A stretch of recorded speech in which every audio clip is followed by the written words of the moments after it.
Miss Minnie, do you plan out your designs before you begin? Yes, we do. We have tracing paper, and we put it on these what you call it, graph papers, and we put our designs on them to make sure that we have the right. We call these stitches like we do knitting. Okay, it's where other weavers would call this warp. You call that stitching. Yeah. Interesting. You're joining wool right now. Yeah. In some weaving traditions, they knot the wool, but you do not knot the wool. Don't. Does that make a better blanket? Yeah. And the wool just stays from the tension? It's on solid. There's no knots.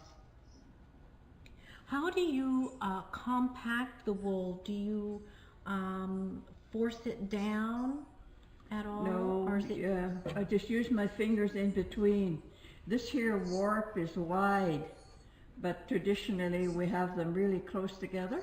Okay. But you're saying that you're wanting to learn, so we use the wider warp. We have it apart, so it's easier for you to learn how to weave. And once you learn, you make your own and put it closer together.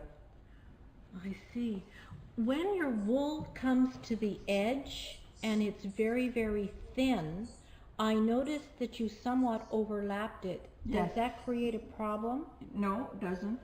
If you think it's too thin, you just take a little chunk of wool and wrap it around with that. It's like this. And then you wrap it around too when you're twisting it. Okay. Excellent. Does this ever collapse? No. Does the center never collapses? No.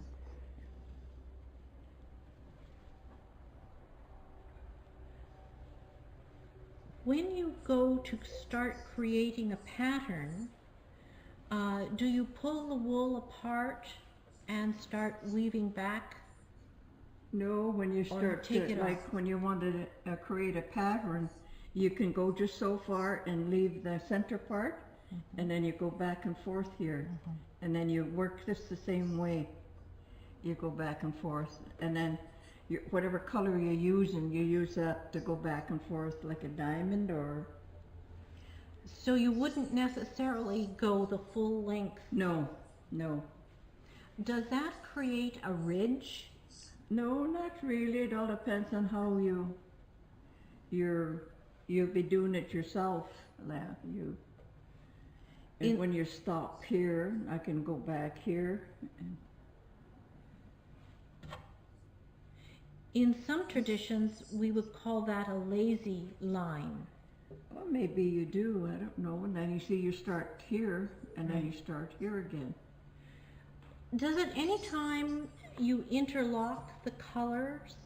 No, no, you do the one color, you just keep doing it the same way as I'm doing. And so, when I'm weaving it, like, I just add on to it if I haven't got enough color. So the pressure of the wool as it builds up,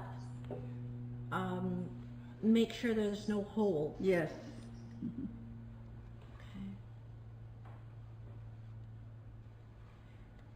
It seems easier to go from right to left. Yes, it does.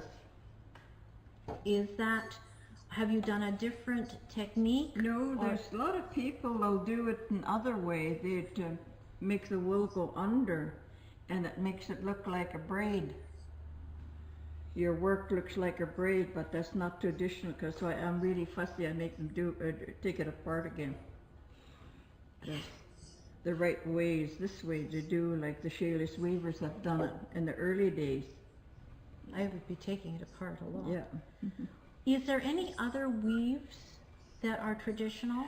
A lot of them do the herringbone. Like it's a zigzag pattern right through. And do you ever do that? Yes, I've made blankets with them. Do you have to set up your stitches differently? Work, yes, it has to be a lot, and takes quite a bit, and then when it's too small, you make it the lengthway. If your loom is not big enough, even that one is too small. Right. But you can make it lengthways and finish it that way. That's what I did with that blanket. Oh, yeah. Okay, fabulous. Well, thank you so much. I know I'm going to learn a lot here. Thank you so much for teaching me. You're welcome. Miss Minnie, do you plan